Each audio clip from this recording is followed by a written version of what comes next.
찬양을 받으신 하나님 감사합니다.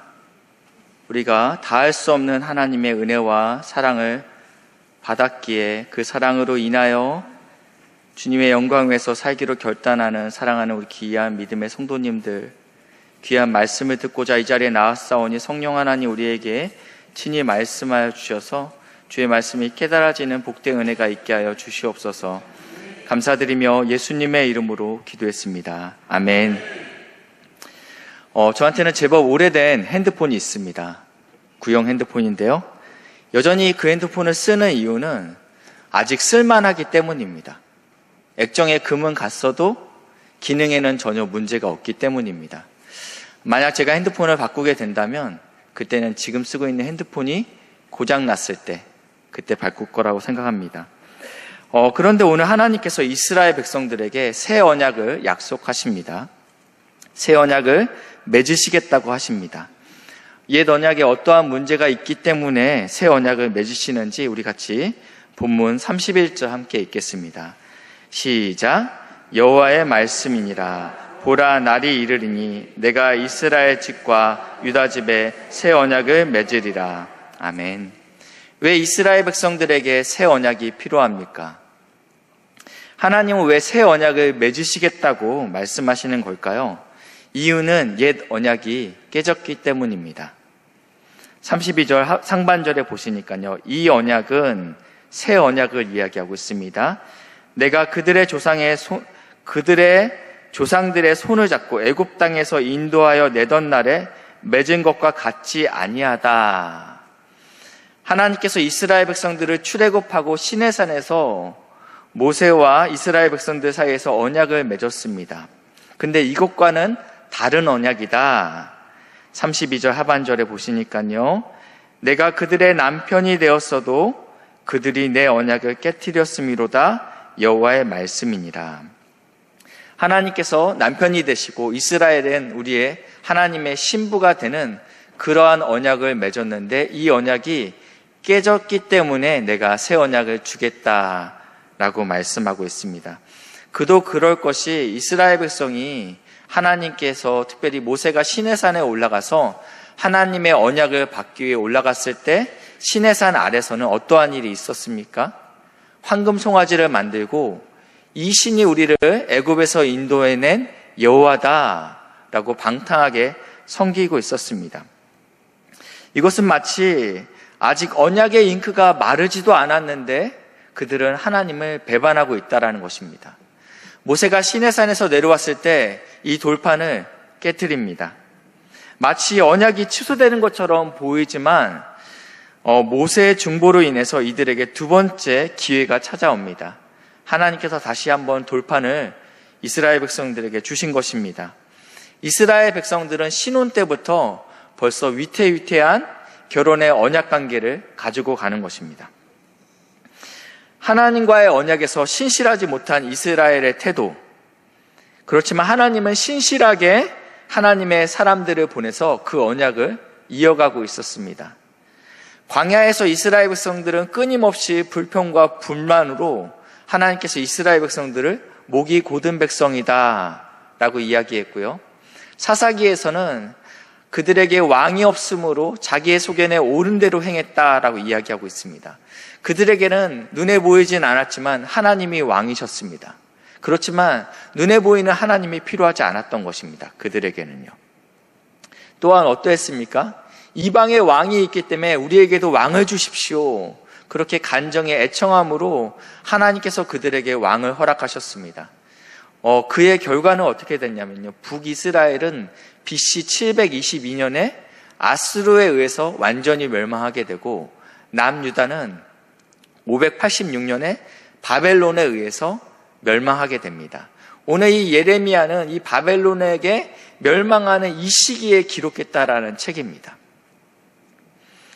결국은 신랑 되신 하나님과 신부된 이스라엘의 결혼 생활이 더 이상 지속될 수 있는 상황이 파국까지 이루어지게 됐다라는 것입니다. 하나님께서는 예레미야에게 이렇게 이야기하시는데요. 예레미야 7장 16절입니다. 우리 한번 같이 읽으실까요? 시작.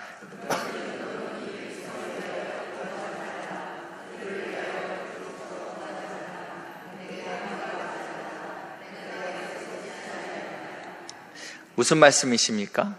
하나님께서 예레미야에게 이렇게 말씀하세요. 기도하지 마. 내가 이제 남유다와 결혼 생활을 끝낼 거야. 기도하지 마. 이 백성에게는 소망이 없어. 기도하지 마.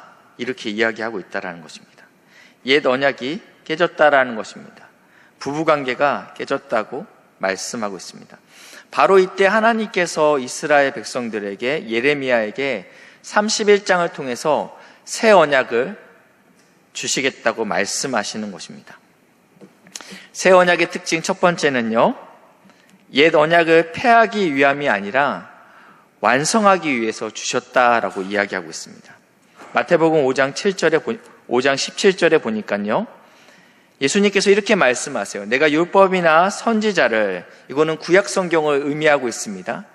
신약 성경 안에서 율법이나 선지자를 표현할 때는 이것은 구약 성경, 옛 언약, 이것을 의미하고 있습니다. 내가 이것을 폐하러 온 줄 생각하지 말라. 왜냐하면 예수님의 그 당시의 행보들이 사실은 그렇게 보였기 때문입니다. 안식일날 병을 고치고 있습니다. 안식일은 아무것도 하면 안 되는데 예수님께서는 어떠한 일을 하고 있다는 것입니다. 그뿐만 아니라 사람들은 율법적으로 죄인이라고 여겼던 세리와 창기들과 함께 식사의 교제를 나누고 있습니다. 이러한 모든 것들을 봤을 때 예수님은 율법을 폐하러 왔구나, 그는 율법을 지키는 사람이 아니구나 라고 생각했기 때문입니다. 그렇기 때문에 예수님이 말씀하시는 거죠. 폐하러 온 줄 생각하지 말라. 나는 폐하러 온 것이 아니고 완전하게 하려 합니다. 이렇게 말씀하고 있습니다. 새 언약은 옛 언약을 싹 밀어내고 기초부터 다시 쌓는 재건축의 의미가 아닙니다. 새 언약은 옛 언약의 참뜻을 완성시키는 것입니다. 옛 언약이 무엇입니까? 구약입니다. 옛 언약이 무엇입니까? 율법이에요. 옛 언약을 십계명입니다. 저희가 십계명을 생각할 때는요, 하지 말아야 될 것과 해야 될 것들에 대한 10가지 리스트로 종종 이해하곤 합니다. 내가 도둑질 하지 않았으면 나는 지켰어, 동그라미. 난 부모의 말씀을 순종했어, 동그라미. 나는 주일날 교회를 나왔어, 동그라미. 이것이 내가 해야 될 것과 하지 말아야 될 일들에 대한 리스트로 생각한다는 것입니다. 한 율법학자가 예수님께 찾아와서 이렇게 질문합니다. 선생님, 율법에서 가장 큰 계명이 무슨 계명이죠? 가장 중요한 계명이 무엇이죠? 우리가 구약 성경을 가지고 있는데 너무 많이 해야 될 것과 하지 말아야 될 리스트들이 있는데 그 중에서 내가 딱 한 가지만, 가장 중요한 것이 있다면 무엇인지 저희에게 말씀하십시오.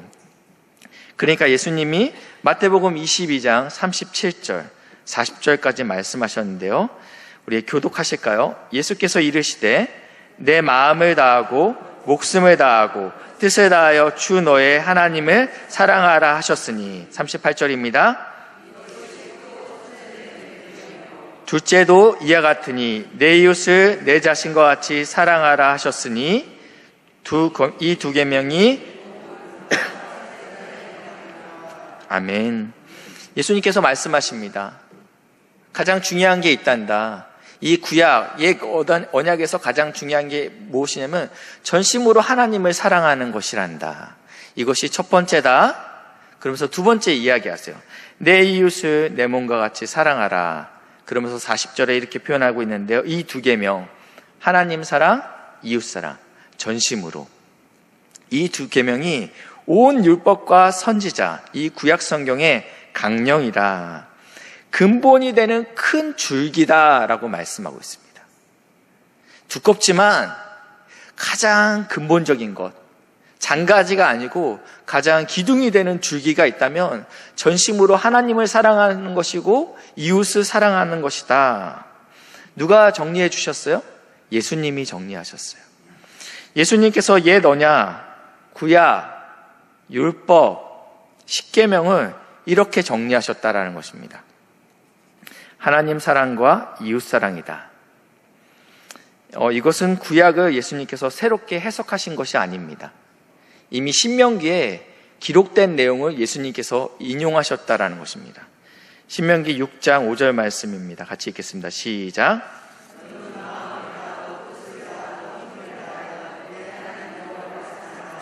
오늘 내가 내게 명하는 이 말씀을 너의 마음에 새기고. 아멘.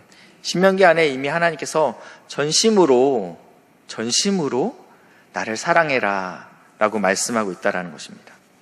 우리가 구약의 하나님을 오해합니다. 체크리스트를 가지고 너 이거 했구나? 동그라미. 너 이거 하지 않았어? 실망이야. X.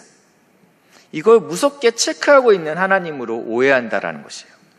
신랑 되신 하나님은요, 우리에게 원하는 것이 있는데 신부된 우리가 당신을 전심으로 사랑하기 원한다라는 것입니다. 온 마음을 다해 사랑하기 원한다라는 것입니다.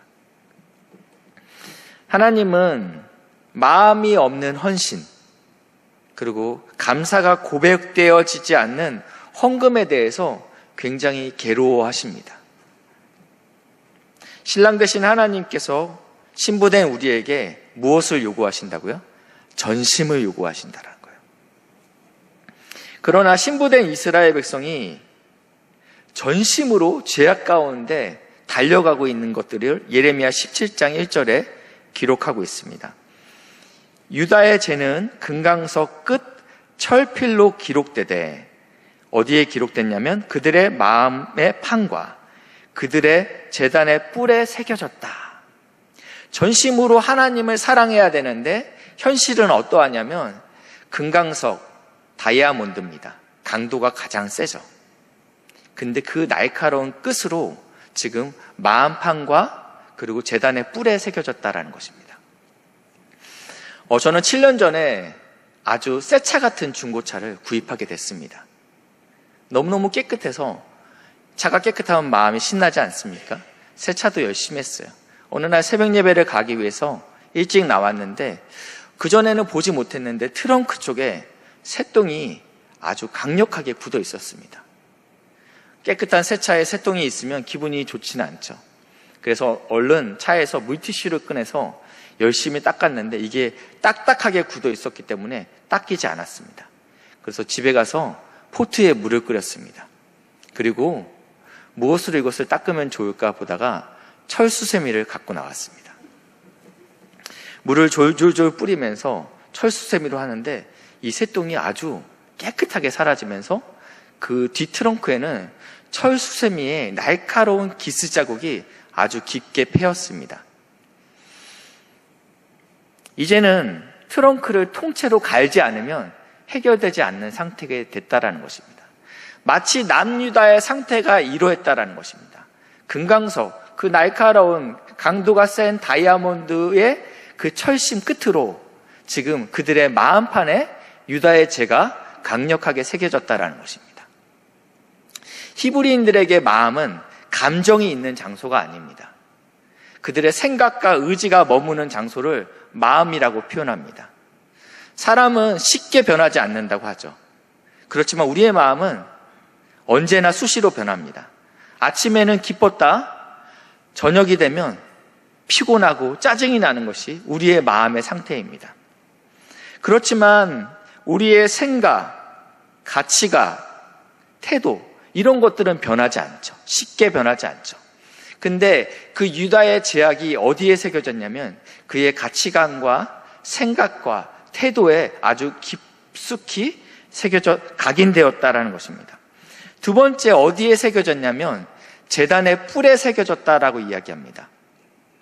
이 제단은요, 특별히 제단의 뿔은 대속죄의 일에 이 제단을 거룩하게 만들기 위해서 특별히 제단의 뿔에 피를 뿌립니다.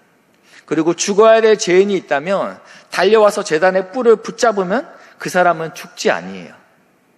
굉장히 거룩한 곳인데 이 제단의 뿔에 유다의 죄가 철심으로 각인되었다라고 라는 표현은 어떠한 의미냐면요, 유다가 총체적 난국에 빠졌다라는 거예요. 각 개인의 생각과 태도뿐만 아니라 가장 거룩해야 될 제단의 뿔까지 유다의 죄로 가득 기록되었다라는 것입니다. 완전한 타락을 의미하고 있습니다. 전체적으로 회복 불가능이 전혀 보이지 않기 때문에, 그래서 하나님께서 새 언약을 주신 것입니다. 이처럼 영적으로 완전히 파산한 상태가 남유다의 상태였습니다. 하나님께서 이때 새 언약을 주셨죠.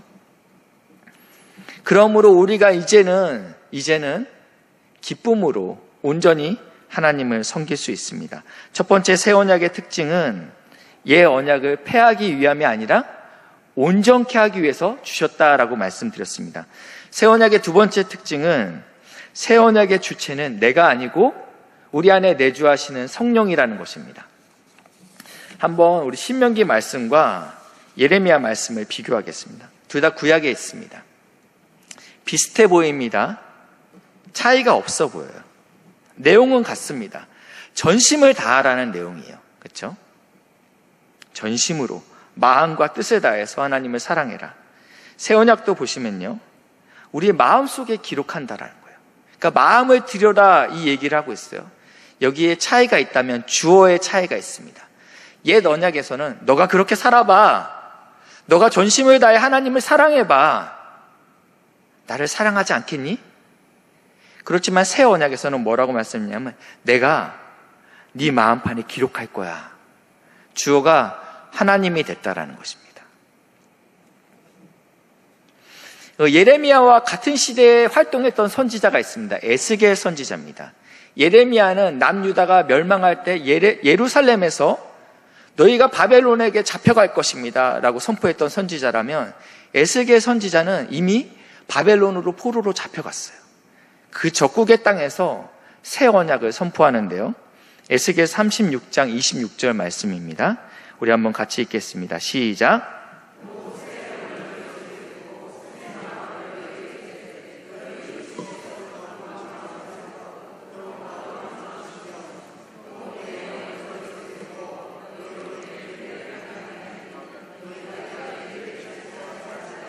아멘.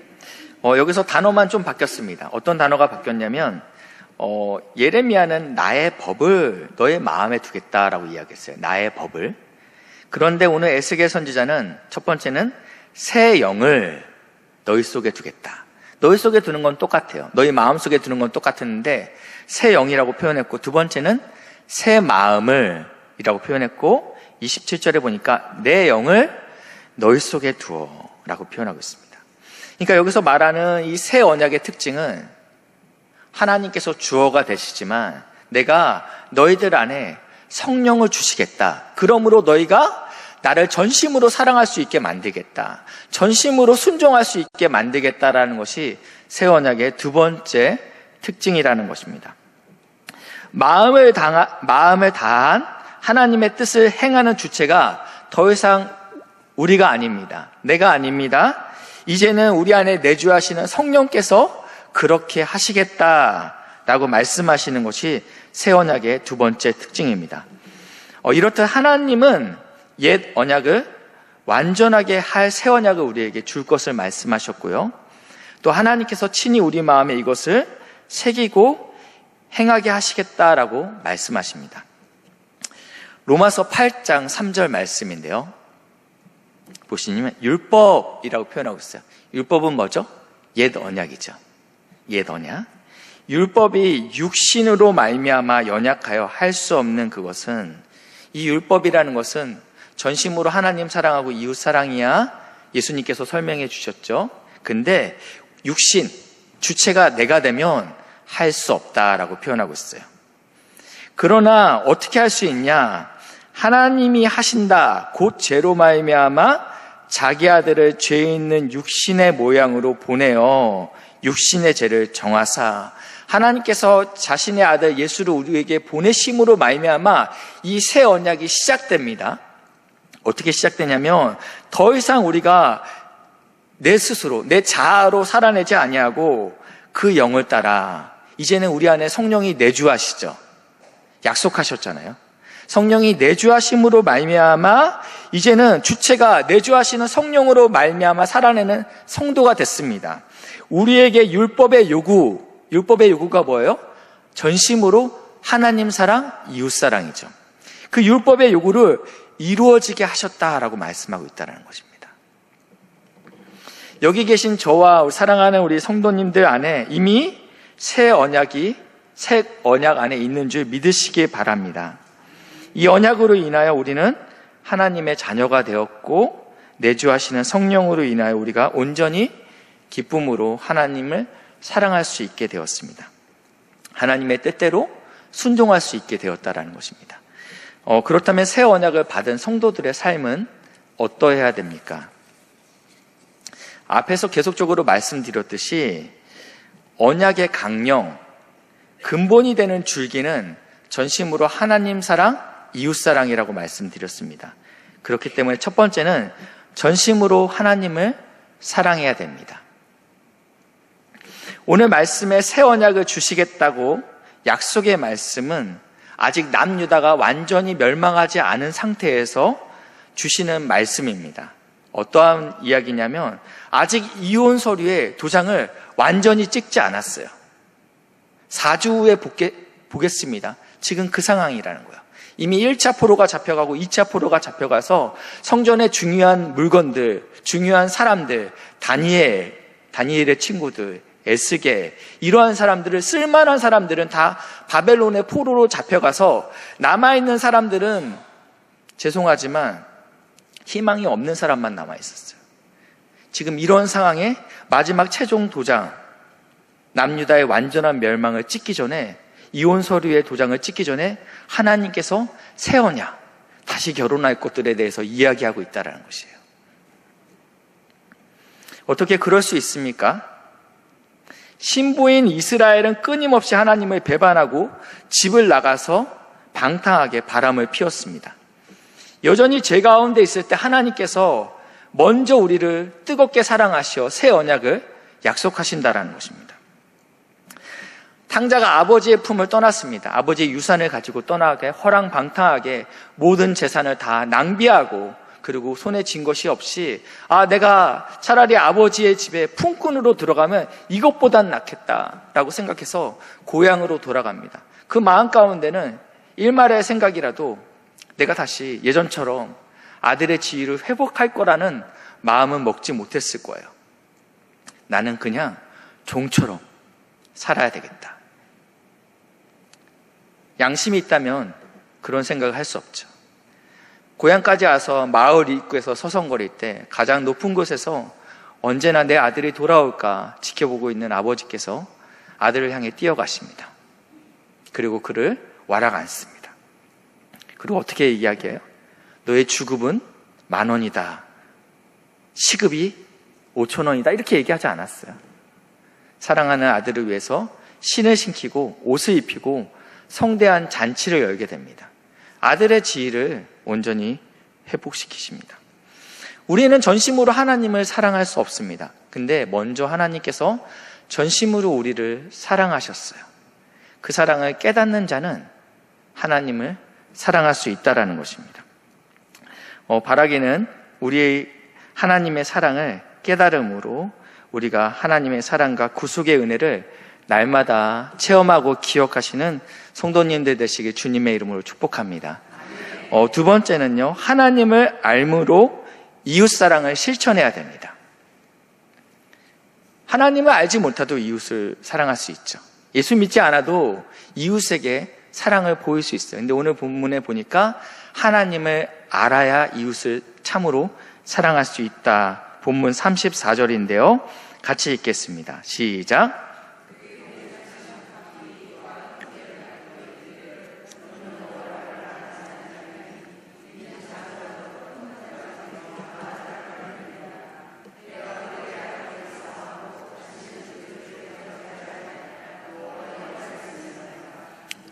이 말씀을 우리가 오해해서 이렇게 해석하면 안 됩니다.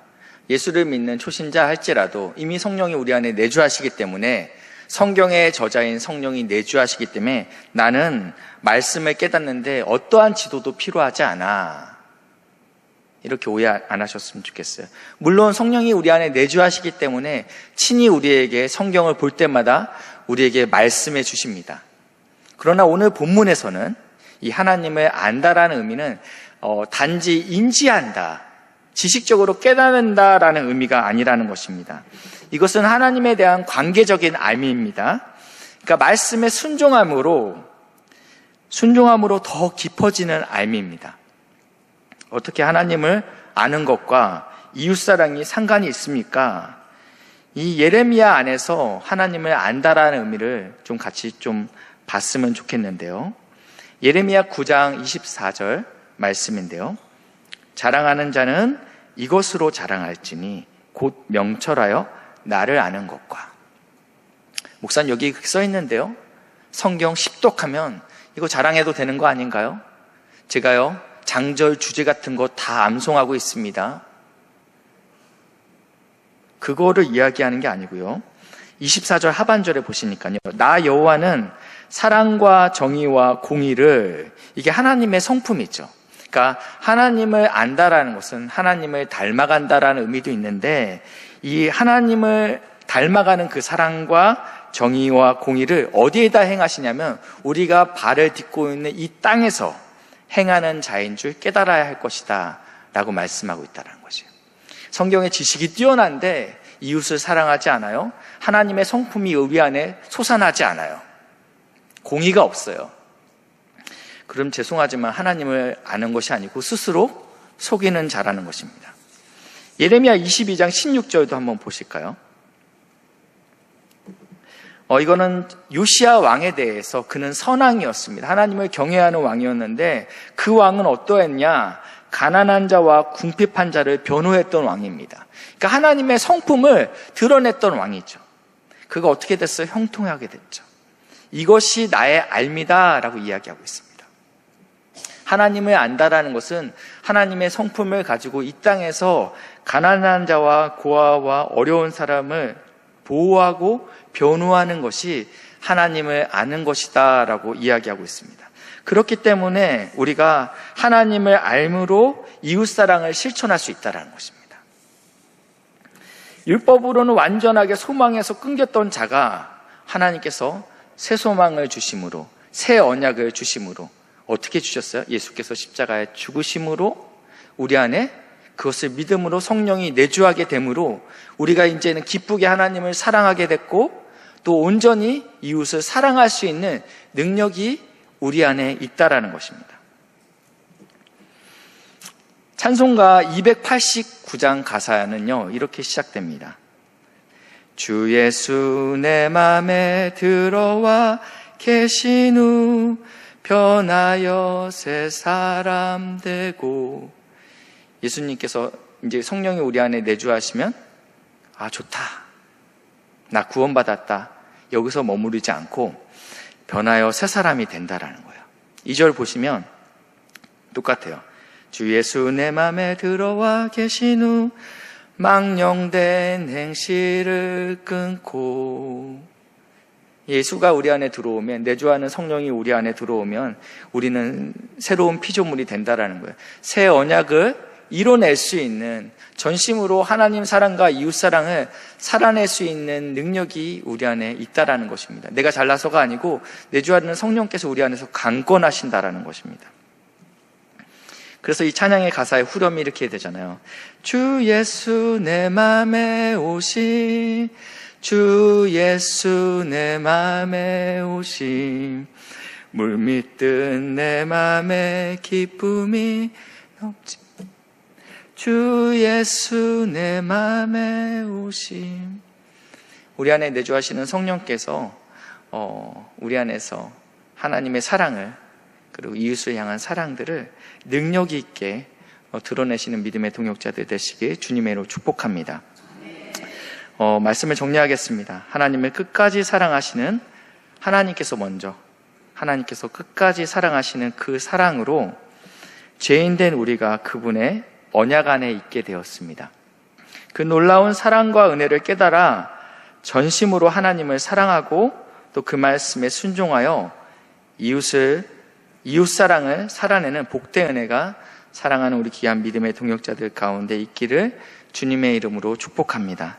기도하시겠습니다. 끝없는 하나님의 사랑을 감사합니다. 율법으로는 소망이 끊겨져 죄 가운데 있었던 저희를 찾아오시어 다시 하나님의 사랑을 회복시켜 주시니 감사합니다. 그 아들 예수를 보내시어 새 생명을 허락하시니 감사합니다. 내주하시는 성령 하나님을 의지하여 세상에 하나님의 사랑을 드러내는 삶을 살게 하옵소서. 예수님의 이름으로 기도합니다. 아멘.